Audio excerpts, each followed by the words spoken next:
நாட்டுக்காக உழைப்பதற்கே அண்ணா பிறந்தார்.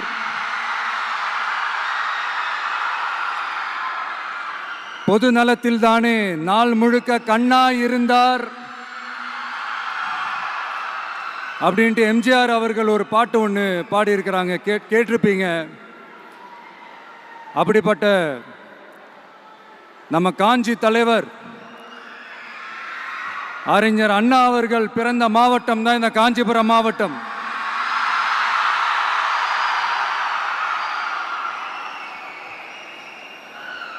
தன்னுடைய வழிகாட்டின்றதுனாலேயே தான் ஆரம்பிச்ச கட்சியினுடைய கொடியில அறிஞர் அண்ணா அவர்களை வச்சவர் எம்ஜிஆர். ஆனா அறிஞர் அண்ணா அவர்கள் ஆரம்பிச்ச அந்த கட்சியை அதுக்கப்புறம் கைப்பற்றினவங்க என்னெல்லாம் பண்றாங்கன்னு நான் சொல்லிதான் உங்களுக்கு தெரியணுமா என்ன? மக்களே, உங்களுக்கு தான் அது நல்லா தெரியுமே.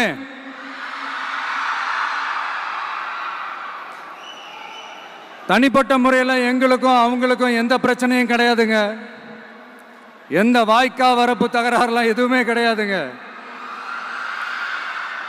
அப்படியே இருந்தாலும் அது நம்ம கண்டுக்கவே போறது இல்லைங்க. தனிப்பட்ட முறையில் அவங்களுக்கு வேணா நம்ம மேல வன்மத்தோட இருக்கலாங்க. ஆனா நாமெல்லாம் அப்படி கிடையவே கிடையாதுங்க. ஆனா உங்களை என்ன நம்ம எல்லாரையும் பொய் சொல்லி நம்ப வச்சு ஓட்டு போட வச்சு ஏமாத்தினாங்கல்ல,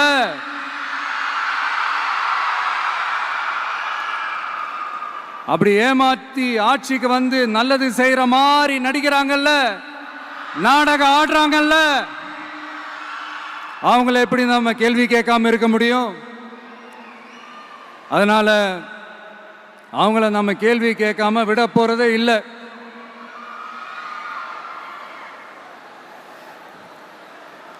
இதையே நான் காஞ்சிபுரம் மாவட்டத்தில் இருந்து நான் சொல்றேன்னா, தெரிஞ்சோ தெரியாமலோ இந்த மாவட்டத்துக்கும் நமக்கும் ஆட்டோமேட்டிக்காவே ஒரு கனெக்ஷன் ஒன்று ஏற்படுதுங்க.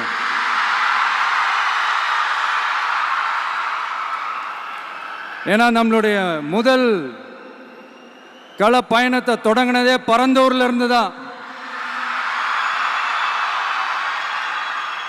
பரந்தூருக்கு போய் அந்த மண்ணில் நின்று அந்த மக்களுக்காக கேள்வி கேட்டதும் இதே அண்ணா அவர்கள் பிறந்த காஞ்சிபுரம் மாவட்டம் தான்.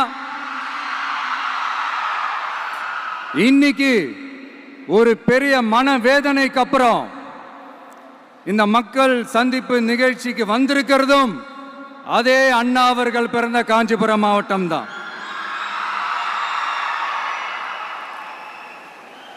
அதனால நமக்கு எல்லாமும் கொடுத்த நம்ம மக்களுக்காக எல்லா நல்லதையும் செய்யணும், அதுவும் சட்டப்பூர்வமாக செய்யணும், அங்கீகாரத்தோட செய்யணும், அதிகாரப்பூர்வமாக செய்யணும், ஒட்டுமொத்த தமிழ்நாட்டு மக்களுக்கும் செய்யணும், ஒரே மாதிரி செய்யணும், ஒரே எண்ணத்தோட செய்யணும். அந்த ஒரே லட்சியத்தோட தான் நாம் அரசியலுக்கே வந்திருக்கிறோம். அதனாலதான் மக்களிடம் செல் அப்படின்னு சொன்ன அண்ணாவை கையில் எடுத்தோம். அவங்க சொன்ன மாதிரி மக்களை நோக்கி போறோம். ஆனா மக்களிடம் செல்னு சொன்ன அண்ணாவை மறந்தது யாரு?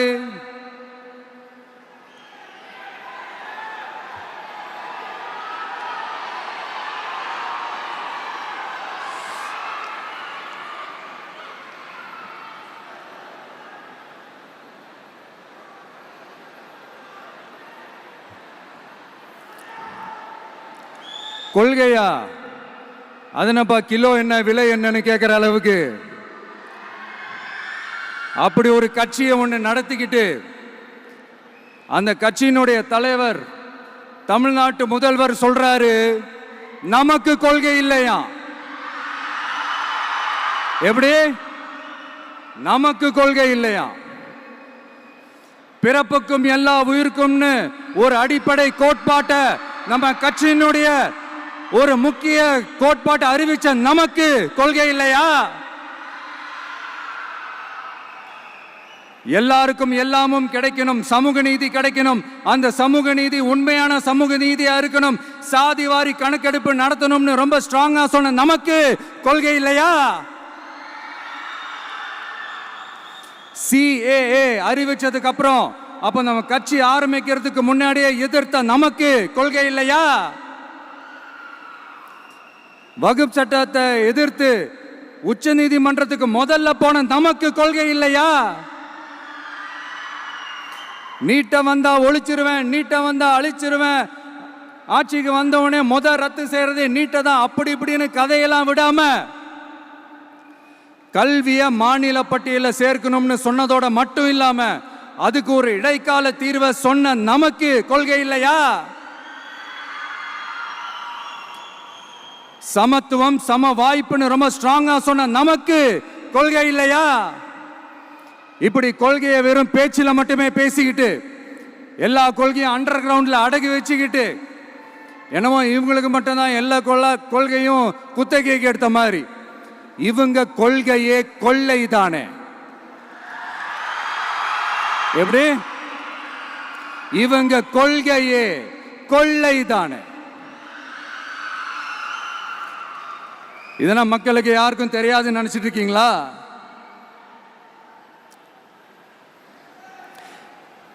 எங்க கட்சி ஒன்றும் சங்கரமணம் இல்லைன்னு சொன்னது யாரு? யார் சொன்னாங்க? ஏன் சொன்னாங்க? எதுக்கு சொன்னாங்க?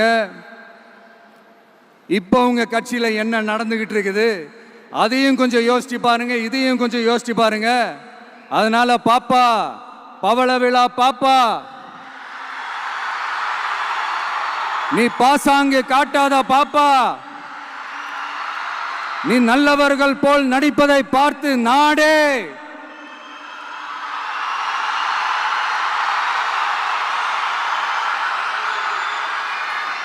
பாப்பான்னு சொன்னோம். அப்ப கூட பாத்தீங்கன்னா பாப்பான்றது ரொம்ப ஆசையா பாசமா சாஃப்டா தான் சொன்னோம். அதையே நீங்க அதிர்ச்சியா எடுத்துக்கிட்டீங்கன்னா அதுக்கு நாங்க என்ன பண்றது? அதே நீங்க விமர்சனம்னு சொன்னீங்கன்னா நாங்க என்ன பண்றது? இன்னும் நாங்க விமர்சனம் செய்ய ஸ்டார்ட் பண்ணவே இல்லையே, இன்னும் நாங்க அடிக்க ஸ்டார்ட் பண்ணவே இல்லையே, அதுக்குள்ள அலர்னா எப்படி?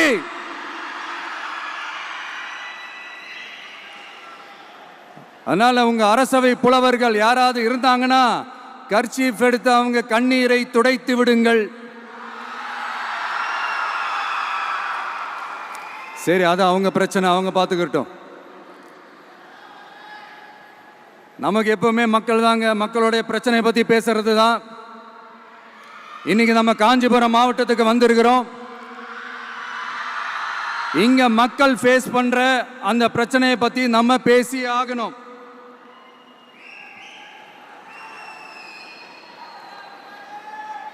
இந்த காஞ்சி மண்ணை வாழ வைக்கிற ஜீவ நதி பாலாறு, உயிர் நதி பாலாறு. இந்த மக்களோட உயிரோடவும் ரத்தத்தோடும் கலந்து ஓடுவது பாலாறு. அந்த பாலாறை இன்னைக்கு பெரியார் பெயரையும் அண்ணா பெயரையும் சும்மா பேருக்கு வச்சுக்கிட்டு ஆட்சி நடத்துறவங்க என்ன பண்றாங்க தெரியும்ல? சுரண்டிட்டாங்க, கொள்ளையடிச்சிட்டாங்க, நாசம் பண்ணிட்டாங்க, மோசம் பண்ணிட்டாங்கன்னு இன்னும் என்ன வேணாலும் சொல்லலாம். ஆக மொத்தம் அழிச்சிட்டாங்க. இதை நான் ஏதோ போற போக்கில் ஏதோ அடிச்சு விடலங்க, ஆதாரத்தோட தான் சொல்றேன். அனுமதிக்கப்பட்ட அந்த லெவலை தாண்டி 22,70,000 யூனிட் மணலை கொள்ளையடிச்சிருக்கிறாங்க.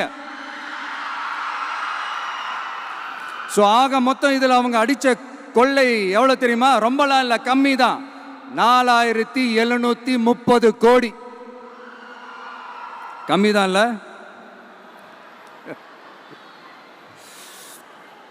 இதுக்கெல்லாம் அவங்க ஆதாரம்லாம் கேட்க முடியாது. ஏன்னா இந்த ஆதாரம்லாம் ஆல்ரெடி கோர்ட்ல இருக்குது, அமலாக்கத்துறை டிபார்ட்மெண்ட்ல இருக்குது. அந்த டிபார்ட்மெண்ட்ல வேலை செஞ்ச சில நல்லவர்கள் அவங்க அடிச்ச அந்த கொள்ளையெல்லாம் தாங்க முடியாம வெளியில சொன்ன அந்த ஆதாரங்கள் இதெல்லாம் சம்பந்தப்பட்டவங்களுக்கு இன்னும் நல்லாவே தெரியும்.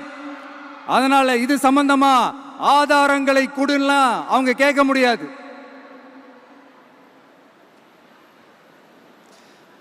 மணலை கொள்ளையடிச்சா நீர்நிலைகள் அழியும், ஏரி குளம் கண்மாய் எல்லாம் அழியும்.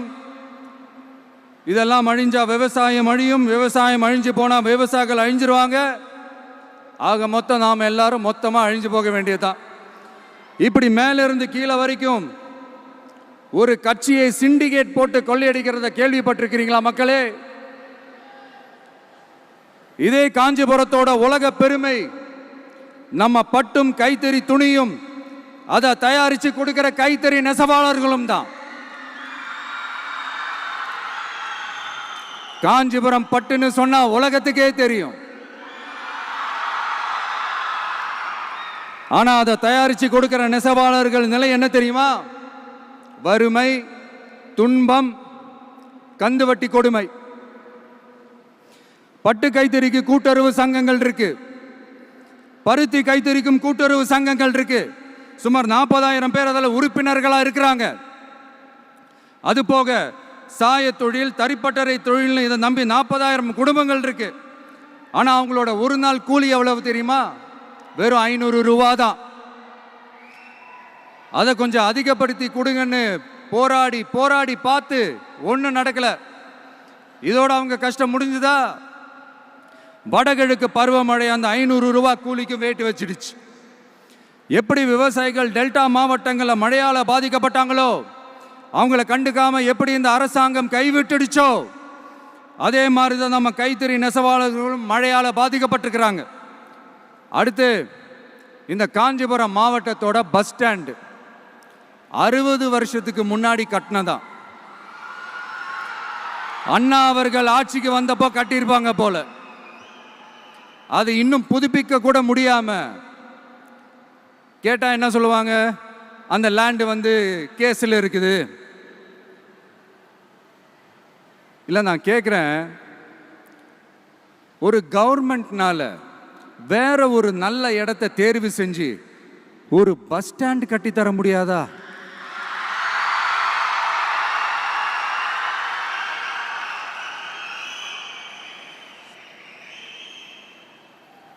பிரச்சனை என்ன தெரியுமாங்க? அவங்களுக்கு மக்களை பத்தி யோசிக்கிறதுக்கே நேரம் இல்லை. அதுதான் பிரச்சனை. அடுத்து பாலாஜாபாத் பக்கத்துல அவலூர் ஏரி இருக்கு. அது பாலாற்றை விட உயரமா இருக்கு. அதனால என்ன ஆகுதுன்னா ஆத்து தண்ணி ஏரிக்கு போக முடியாம போயிடுது. அதை சரி பண்ணி அந்த இடத்துல ஒரு தடுப்பணையை கட்டினா ஏரி நிறைய தண்ணி நிற்கும். அப்படி நின்னா அவலூர் மட்டும் இல்ல, ஆசூர் உட்பட இன்னும் எத்தனை கிராமங்கள், எத்தனை ஆயிரம் ஏக்கர் விவசாயம் நல்லா நடக்கும். இதுக்கு இன்னும் எத்தனை வருஷம் மக்கள் கோரிக்கை கொடுக்கணும், மக்கள் போராடணும். இந்த பிரச்சனையெல்லாம் இருக்கிற அதே காஞ்சிபுரம் மாவட்டத்தில் தான் பரந்தூர் ஏர்போர்ட் கட்டுற பிரச்சனையும் இருக்குது. அந்த பிரச்சனையில கண்டிப்பா நாங்க விவசாயிகள் பக்கம் தான் நிற்போம். அதுல எந்த மாற்று கருத்துமே கிடையாது.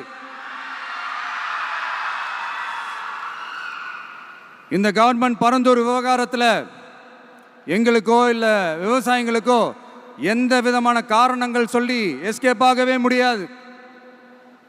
இப்படி மக்களுக்காக மக்களோட பிரச்சனைகளை எடுத்து பேசுறதுனால இப்போ ஆட்சியில் இருக்கிறவங்களுக்கு நம்ம மேலே ஒரு ஆத்திரம் வரத்தானே செய்யும். அதனால தான் நீங்கள் பார்த்தீங்கன்னா சட்டசபையில் ஆரம்பித்து ஒரு சாதாரண நிகழ்ச்சி வரைக்கும் எல்லா மேடையிலையும் மேடைக்கு மேடை டிவிக்கே தான். டிவிக்கே அவதூறு, அவதூறு டிவிக்கே, டிவிக்கே அவதூறு, அவதூறு டிவிக்கே. இதுக்கெல்லாம் கண்டிப்பா நாங்க பதில் சொல்லுவோம், சொல்லாமலாம் இருக்க மாட்டோம். இப்ப கூட கரூரை பத்தி பேசுவேன்னு எதிர்பார்த்திருப்பாங்க. அதை நான் கொஞ்சம் அப்புறமா பேசுறேன். பட் இப்போ நம்மளுடைய விஷன் என்னன்னு சொல்லணும்னு நான் கொஞ்சம் ஆசைப்படுறேன். நம்ம ஆட்சிக்கு வந்தா அது என்ன வந்தா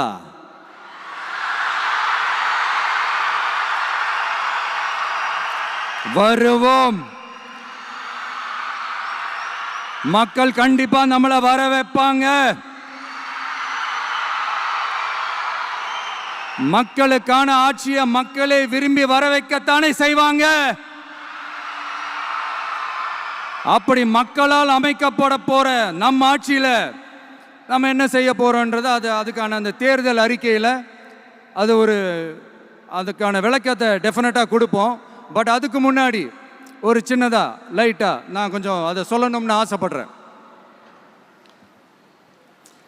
எல்லாருக்கும் நிரந்தரமான வீடு இருக்கணும்.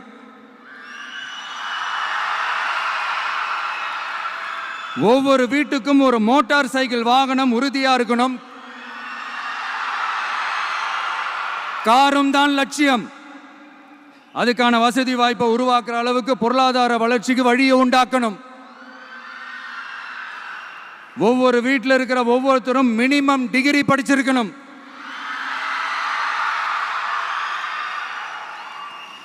ஒவ்வொரு வீட்லையும் குறைந்தபட்சம் ஒருத்தருக்கு நிரந்தர வருமானம் கிடைக்கணும்.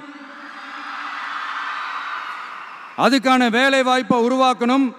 அதுக்கு தகுந்த மாதிரி கல்வியில பாடத்திட்டத்தில் சீர்திருத்தம் செய்யணும்.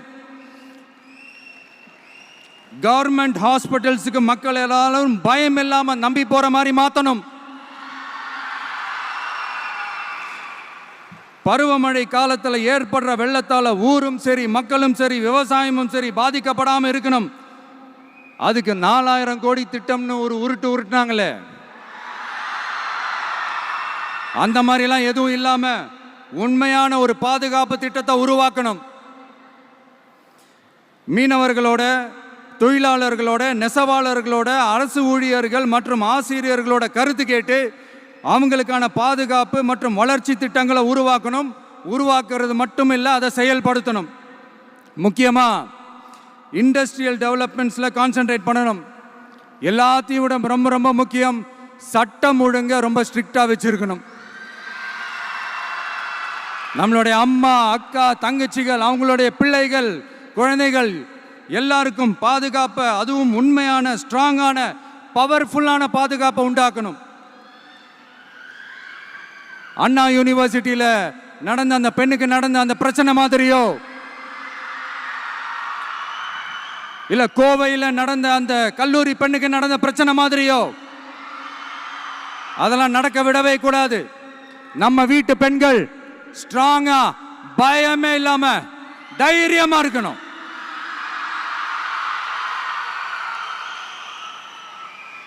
இதை எப்படி செயல்படுத்த போறோன்றது முன்னாடி சொன்ன மாதிரி நம்மளுடைய தேர்தல் அறிக்கையில் அதுக்கான விளக்கத்தை ரொம்ப டீட்டெயில்டாக கொடுப்போம். நான் சும்மா மற்றவங்க மாதிரி அவங்கள மாதிரி எல்லாத்தையும் அடிச்சு விட்டுட்டு ஏமாத்துற வேலையெல்லாம் இங்கே கிடையாது நம்ம கிட்ட.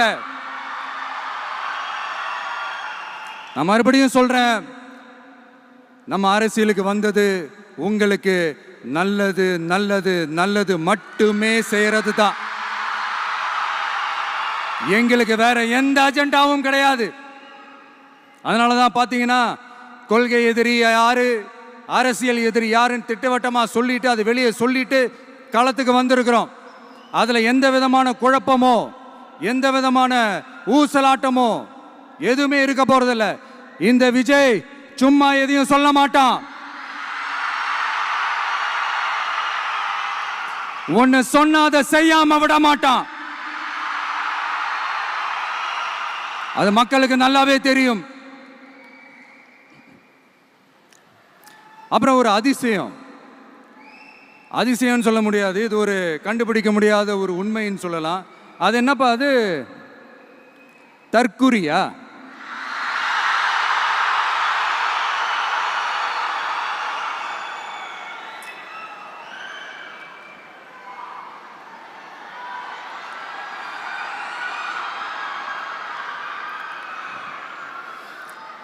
நம்ம டிவிகேக்கு சப்போர்ட் பண்ற கோடிக்கணக்கான லட்சக்கணக்கான மக்கள், நம்மளுடைய நண்பிகள், நம்மளுடைய ஜென்சி கிட்ஸ் எல்லாரையும் தற்குறிகள்னு சொல்லி வாங்கி கட்டிக்கிட்டு இப்போ அவங்களாம் தற்குறியெல்லாம் கிடையாது, அப்படிலாம் அவங்கள கூப்பிடாதீங்க, அவங்க சங்கிகள்லாம் கிடையாது, அப்படிலாம் அவங்கள கூப்பிடாதீங்கன்னு சொல்லி ஒரு குரல். யாருடா அந்த குரல் அப்படின்னு பார்த்தா, இப்போ ரீசண்டா அறிவு திருவிழான்னு ஒன்று நடத்தினாங்கல்ல, சாரி அவதூறு திருவிழா. அதுல அவங்க தலைமையே குழப்புற மாதிரி, அறிவு கண்ணை திறந்து வைக்கிற மாதிரி ஒருத்தர் பேசியிருக்கிறார். அவர் யாருன்னா அது அவங்களோட எம்எல்ஏவே. அந்த எம்எல்ஏ யாருன்னா நம்மளுடைய கொள்கை தலைவர்களில் ஒருத்தரான மக்கள் சேவகர் அஞ்சலை அம்மாளோட சொந்தக்காரர். என்னடா இது இப்படி ஆகி போச்சு, டிவிகேக்கு சப்போர்ட் பண்ணுற மாதிரி நம்ம கட்சியிலேருந்தே ஒரு குரல் வருதுன்னு சொல்லி தலைமையில் ஃபுல்லாக கன்ஃபியூஷன். அந்த கன்ஃபியூஷன் இதோட நிற்காது. அந்த ஆதரவு குரல் ஒரு வீடு விடாம, ஒரு இடம் விடாம, எல்லா இடத்துலையும் எல்லா வீட்லையும் இன்னும் பலமா எதிரொலிக்குதான் இல்லையான்னு பாருங்க.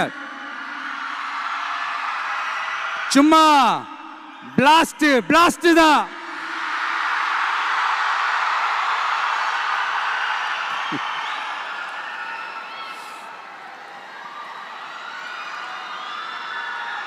இது இன்னைக்கு நேத்தெல்லாம் நடக்கலைங்க. 1972 நடந்து முடிஞ்சிருச்சு. எப்போ எம்ஜிஆர் அவர்கள் கட்சி ஆரம்பிச்சாங்களோ அப்பவே அது ஒரு கூத்தாடி கட்சி. எப்போ எம்ஜிஆர் அவர்களுக்கு பின்னாடி அத்தனை மக்கள் திரண்டு நின்னாங்களோ அப்பவே அது ஒரு கூத்தாடி கும்பல். நடிகர் கட்சின்னு சொன்ன ஒருத்தர் அதுக்கப்புறம் எம்ஜிஆர் கூடயே போய் சேர்ந்துட்டாரு. இன்னொருத்தர் இவரெல்லாம் ஒரு ரவுண்டு தாங்க வருவார், ரெண்டாவது ரவுண்ட்லாம் காணாமல் போயிடுவார்னு சொல்ல இன்னொருத்தர் அதுக்கப்புறம் போய் எம்ஜிஆர் கிட்டே போய் சேர்ந்துட்டார். ஸோ இந்த மாதிரி இவங்க 2 பேர் மட்டும் இல்லை, ஒட்டுமொத்த தமிழ்நாட்டு மக்களும் எம்ஜிஆர் அவர்கள் கூட தானே போய் சேர்ந்தாங்க.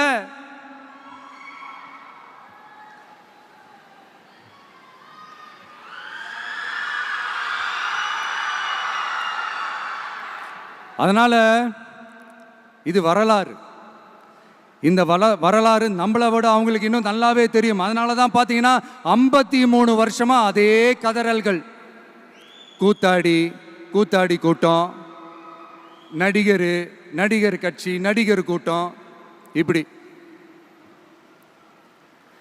மர்மயோகின்ற ஒரு படத்தில் அவருடைய கேரக்டர் பேர் கரிகாலன். அதில் ஒரு சூப்பர் டயலாக் ஒன்று சொல்லியிருப்பார். குறி வைத்தால் தவற மாட்டேன், தவறுமானால் குறியே வைக்க மாட்டேன்.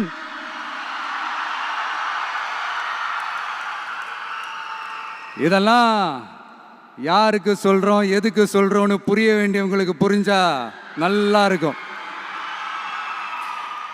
ஏண்டா இந்த விஜய தொட்டோம்,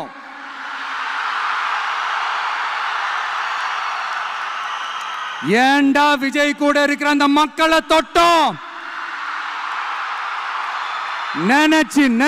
நினைச்சு ஃபீல் பண்ண போறீங்க.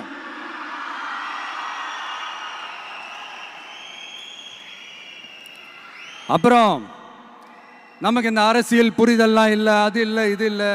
அப்புறம் நான் கேட்குறேன், மக்கள் எல்லாரும் உங்களுக்கு தற்குறிகளா?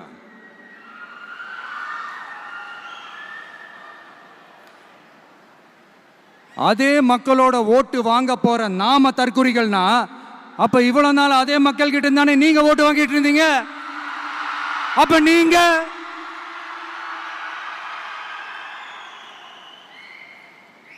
அந்த மக்களுக்கு நீங்க காட்டுற மரியாதையும் நன்றியும் இதுதானா? ஒண்ணு மட்டும் சொல்றேன், எழுதி வச்சுக்கோங்க. இந்த தற்குறின்னு சொல்றீங்கல்ல, இந்த தற்குறிகள்லாம் ஒன்னா சேர்ந்துதான் வாழ்நாள் பூரா விடையை கண்டுபிடிக்காத முடியாத அளவுக்கு உங்க அரசியலே ஒரு கேள்விக்குறியாக்க போறாங்க.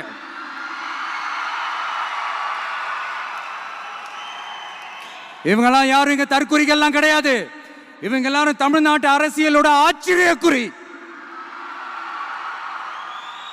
இவங்க எல்லாரும் தமிழ்நாட்டு அரசியலோட அந்த மாற்றத்திற்கான அறிகுறி. சும்மா லாஜிக்கே இல்லாம தற்குறி.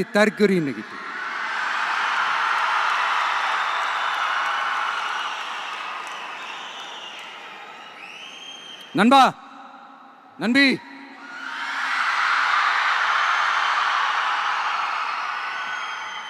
எல்லா மேடையிலும் ரிப்பீட்டடா ஒரு விஷயம் நான் சொல்லுவேன்ல, இப்ப நீங்க சொல்லுங்க. ஒண்ணு, இன்னொன்னு, ரிப்பீட். ஒண்ணு. இன்னொன்னு, இந்த போட்டி எப்படி இருக்க போகுதுன்னா, மக்களோட மக்களா நிக்கிற நமக்காக மக்களே டிசைட் பண்ணி போறாங்க. My dear sir, my dear uncle,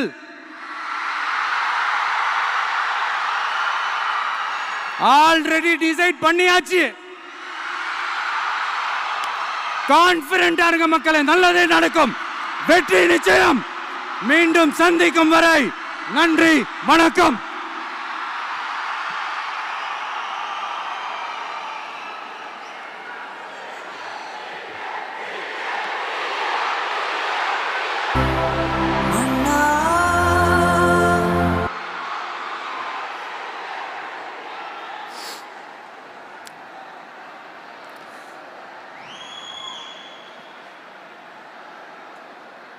வெளியில் போக பர்மிஷன் கிடைச்சவொன்னே கூடிய சீக்கிரம் வெளியில் வருவோம்.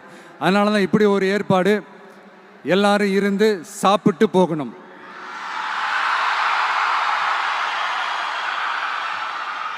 நன்றி, வணக்கம். சொல்ல மறந்துட்டேன், என் நெஞ்சில் குடியிருக்கும்